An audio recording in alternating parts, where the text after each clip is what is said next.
Scott, the list is out. Forbes' best bosses, CEO pay. So who are the highest paid people on the list? The highest paid CEO is from the medical supplier McKesson. It's John Hemmergren. He got $132 million in compensation. Most of it is from value of options exercised. Is he retiring or something? Is he heading out the door? Is that I don't think so. He's been there for a number of years. Is 131 million a record of some kind? It's not, right? It's not a record. No, we've had years where Michael Eisner from Disney exercised 700 million in options. Right. Larry Ellison has exercised options going back upwards of 500 plus million. You can't get too worked up over that because if they've had the shareholder value increase to warrant that kind of option. I agree. I mean, if the shareholder is getting a return, then why fault the guy from getting paid? If he's not bringing a return, then he should be. That's when he should be held to task. The second on the list, which is interesting, is Ralph Lauren. He's one of our billionaires. Earned $67 million, and he paid himself a $19.5 million bonus. Why? Last year. Does he give a reason for that, or he does not? He cuts a nice pair of pants. I guess he cuts a nice pair of pants, and he's selling a lot of them. Which brings up our best bosses list, the slice of the list, which we call the best. Why? Who are they? All right, we take like a subset of this universe, and it ends up being a little over 200 executives. And we look at CEOs that have been there for 6 years, have a 6-year pay history, and a stock's been trading for 6 years. And what we do is we come up with a formula to base the average pay versus the performance for the 6 years versus their peers. And also we look at the return for the tenure as long as the guy's been in office to give him credit if he's done well. Okay. This year, the number one guy, and he's been on pretty much at the top of the list over the past number of years, we've been doing this for 11 years, is Jeff Bezos from Amazon.com.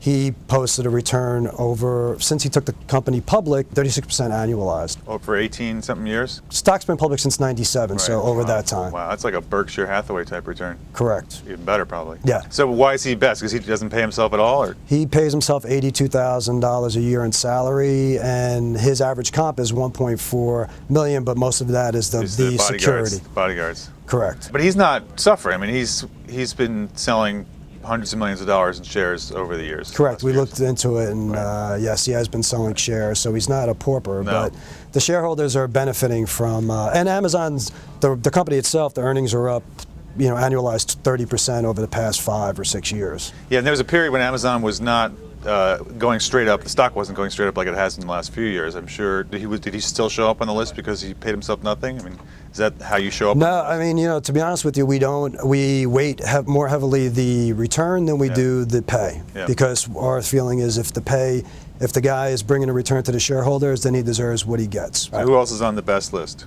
Best list, we also have Neil Patterson. He's the CEO of Cerner, which is a healthcare services technology company. We also have Stephen Ells, who's the CEO of Chipotle Mexican Grill. Chef, right.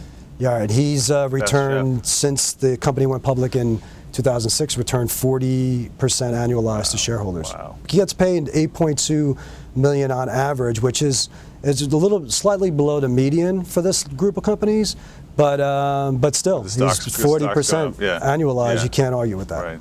Bezos, I mean, he's our cover boy, right? Because the way he runs the company is very different than most of the companies. Everyone tries to copy what Amazon does.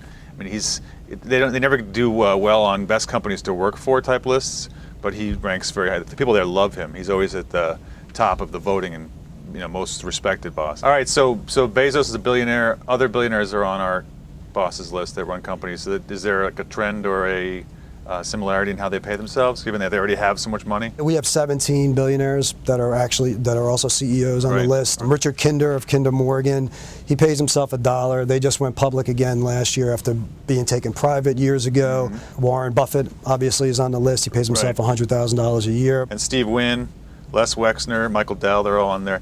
Are any of them also on our worst bosses list, like that have had particularly bad returns? As far as the billionaires, none of them are really low on the worst bosses list. Who else is on the worst bosses list? Mel Karmazin's on the list from SiriusXM Radio. His average pay was $6.2 million, which is not totally exorbitant, but the stock over the past 6 years is down 7%, and then over his tenure it's down 11%. So when he came in 2004, the stock started trading up, like from below $5 to about $7. Howard Stern was brought in, and then since then the stock went down to like 10 cents 2 years ago. Now it's up to $2. So it's coming back up again, but Right. still. Who are the highest paid women on the list?